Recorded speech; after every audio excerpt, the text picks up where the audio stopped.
مرزا صاحب، آپ کے جو لیڈر ہیں عوام پاکستان پارٹی، شاید خاقان عباسی صاحب، وہ بھی بات کرتے ہیں ملاقاتیں ہونی چاہیے، مزاق ہونا چاہیے، جمہوریت کے اوپر بات ہونی چاہیے، لا اینڈ آرڈر کے اوپر بات ہونی چاہیے، باتیں سارے کر رہے ہیں۔ اب حکومت کی طرف سے اب رانا ثناء اللہ صاحب یہ بات کرتے ہیں تو ظاہر ان سے اب سینئر کون ہو سکتا ہے؟ وہ کہہ رہے ہیں کہ یہ ساری باتیں جو ہو رہی ہیں میرے قائد محترم شہباز شریف صاحب نے جو کی ہیں، وہ ہمارے جو تاحیات قائد ہیں ان کی مرضی سے کی ہیں۔ انہوں نے یہ بھی کہا کہ اسٹیبلشمنٹ کی مرضی سے بھی کی، انہوں نے خود بہت بات نہیں کی، لیکن یہ بات آگے بڑھ کیوں نہیں رہی مرزا صاحب؟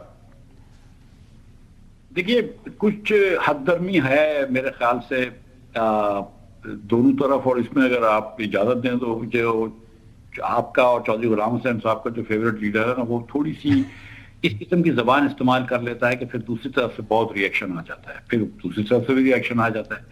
تو تھوڑا سا اگر لوگ جو ہیں وہ اپنی میکسیملسٹ پوزیشن سے پیچھے ہٹ جائیں تو یہ ہو سکتا ہے۔ مطلب دیکھیں، جب کبھی نہ کبھی یہ معاملہ سالو ہوگا نا تو مذاکرات پہ ہی ہوگا۔ ہم ہندوستان سے بات کرنے کے لیے تیار ہیں۔ یہ چیئرمین اسپیکر نیشنل اسمبلی سے ایاز صادق صاحب، سردار ایاز صادق صاحب نے اس سے جے شنکر سے ہاتھ ملایا۔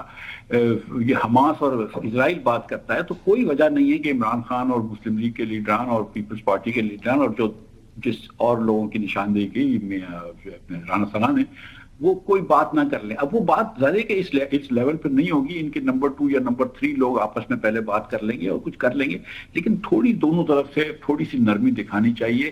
اگر لوگ میکسیملسٹ پوزیشن پہ ہوں گے نا کہ میں ان کو دکھاؤں گا یا میں اس کو سمجھاؤں گا یا میں اس کو ٹھیک کروں گا، تو پھر کام آگے نہیں بڑھے گا۔ ہم تھوڑی سی ایگو بالکل صحیح ہے۔ اچھا غلام حسین صاحب، آج محترم اسپیکر ایاز صادق صاحب کی سینئر صحافی سے ملاقات ہوئی، وہ کہہ رہے ہیں کہ یہ بیانات دیتے ہیں ہمارے لیڈر محمود خان اجگزئی صاحب ہیں، ان کو لیڈر اپوزیشن بنائیں، لیکن انہی کے کچھ لوگ ملتے ہیں وہ کہتے ہیں کہ جی ان کو لیڈر اپوزیشن نہ بنائیں۔ اب پرابلم یہ ہے کہ پی ٹی آئی کے اندر یہ ایک تضاد تو ہے، باتیں کچھ ہوتی ہیں بظاہر، اندر کھاتے وہ کچھ اور بات کر رہے ہوتے ہیں۔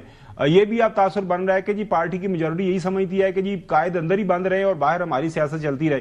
تو بات تو بالکل یہ بھی سمجھ میں آتی ہے کہ اسپیکر صاحب نے آن دا ریکارڈ صحافیوں کے سامنے یہ بات کی ہے، گو کہ انہوں نے نام نہیں بتایا کہ کس نے ان کو کب بولا ہے۔ جی چوہے صاحب۔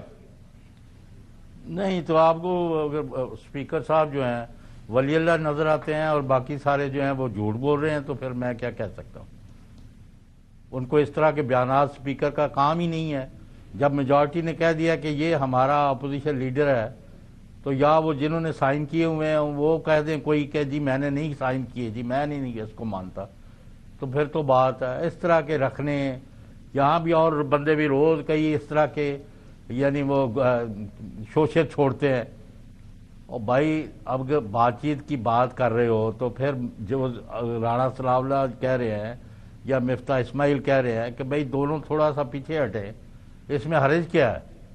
بات چیت کے ذریعے ہی ملک میں سیاسی استحکام آ سکتا ہے، اور اس کے لیے اپنی ایکسٹریم پوزیشن سے پیچھے ہٹنا پڑتا۔ دس از اے نون فیکٹ، بات چیت ورنہ نہیں ہو سکتی اور جو ہو نہیں رہی۔ تو اس لیے اب آپ کو روز ابھی آج گیا ہے ان کا جو احمد ڈوگر ہیں M N A P T I کے، وہ اسپیکر صاحب کو ملے ہیں کہ جی آپ ہمارے کہنے کے مطابق اپنا لیڈر آف دی اپوزیشن بنائیں، تو اب وہ پتہ نہیں اس کا کیا کرتے ہیں۔ تو یا بات یہ ہے کہ آپ نے ان کو اکوموڈیٹ کرنا ہے یا نہیں کرنا۔ اچھا حسن، پہلے اسپیکر ایاز صاحب یہ کہتے رہے کہ جی اس میں لیگل ایشو ہے، آج انہوں نے یہ بات کر دی۔ ویسے اگر یہ بات ان کے ساتھ کی ہے جو کہ وہ کہہ رہے ہیں میرے ساتھ کچھ سینئر لیڈران نے کی ہے پی ٹی آئی کے، جی تسی انہوں نے نہیں لانا، پھر نام بتا دیں، کیونکہ ایک جو طریقہ کار ہے، جو بکش کتابی طریقہ کار ہے، جی لوگوں نے سائن کر دی، جی ہمارے لیڈر اپوزیشن ہے، پھر مسئلہ نہیں ہونا چاہیے تھا۔ لگا دیں، مجھے تو فرق نہیں پڑتا، محمود خان صاحب کو لگا دیں یا کسی کو بھی لگوا دیں، لیکن پی ٹی آئی کے لوگ یہ بات کر رہے ہیں، یہ بات بھی سچ ہے، یہ دونوں باتیں سچ ہیں۔ لیکن میں تو بات کرنا چاہوں گا رانا ثناء اللہ صاحب کی جو بیان ہے، پہلے انہوں نے بات کیا 3 بڑوں کا، اب پھر یہ چوتھا بڑا لے آئے، یعنی 5 مطلب چوتھا اور 5واں بڑا لے آئے۔ چوتھے کو ایک کو تو جناب عدالت کہتی ہے کرپٹ بھی اور چور بھی، اور وہ سزا یافتہ مجرم ہے، اس ٹائم وہ جیل کے اندر قید ہے، فیصلہ کی تحت سپریم کورٹ کے، وہ تو سیاست میں حصہ بھی نہیں لے سکتا، اس کو سیاسی عمل سے ہی باہر کر دی ہے سپریم کورٹ کے فیصلے نے، تو وہ چوتھا کہاں سے بیچ میں آ گیا؟ زبردستی رانا صاحب اپنے ذہن کی نا خواہشات کو بس وہ یہ بیان کر رہے ہیں، کیا ہو سکتی ہے کسی قسم کی کوئی 5 بڑوں کے بیٹھنے سے متعلق بات نہیں ہے. یہ ٹوٹل بات جو ہے نا رانا ثناء اللہ صاحب کی اپنی خواہش ہے. یہ 2024 میں انہوں نے بات کی ہے. میں بات آپ کو بتا رہا ہوں, فیکچوئل بات بتا رہا ہوں. نہ پرائم منسٹر, نہ نواز شریف صاحب, نہ آصف علی زرداری, اور نہ ہی اسٹیبلشمنٹ تو بات ہی نہیں کرنا چاہ رہی جب تک یہ 9 مئی کے اوپر پبلک اپالوجی نہیں کر سکتے. اور وہ بھی کافی سیریس آپ چارج لگا رہے ہیں رانا جی. صاحب. میں بالکل بات وہ کر رہا ہوں جو کہ گراؤنڈ ریالٹی ہے. رانا صاحب اپنی ایک سیاسی تجزیہ دیا, انہوں نے یہ اپنی سیاسی خواہش کا اظہار کیا, یا اپنا ایک جمہوری رویے کی بات کی ہے. لیکن جب جمہوری روایات کو بڑھاتے ہوئے ایک قدم آگے بڑھایا, چاہے اپوزیشن میں تھے یا حکومت میں تھے, جب بھی عمران خان صاحب کی طرف, تو انہوں نے اس ہاتھ کو جھٹک دیا. اگر آپ کو یاد ہو کہ 2013 کے انتخابات کے بعد نواز شریف صاحب خود چل کر بنی گالا گئے تھے, لیکن اس کے بعد جہاں پر بیٹھے, چائے پی, سب کچھ ہوا, تو جناب ان سے دوبارہ کوئی اختلاف ہوا ہی نہیں, تو لانگ مارچ نکال دیا اپنا. تو وہ کیوں اعتماد کریں؟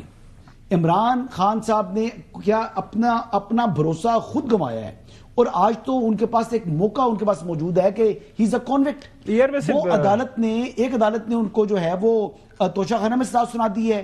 ایک نے 190 ملین میں, ایک میں 14 سال کی سزا ہے, دوسرے 17 سال کی, اور مطلب وہ اڈیالہ کے اندر ہی رہیں گے. بات سمجھ آ گئی, تو بات سمجھ آ گئی نا. تو میں خالی ایک بات اور کرنا چاہ رہا ہوں, جلدی کیجیے. آپ یہ بتا دیں کہ اس وقت اگر مذاکرات ہوں گے, تو جیسے ابھی بات کی نا مفتاح اسماعیل صاحب نے کہ وہ 3rd ٹیئر کی لیڈرشپ بیٹھے گی, 2nd میں نہیں, 3rd ٹیئر کی بیٹھے گی, اور پھر آگے جناب بڑھتے اوپر. اچھا مرزا صاحب,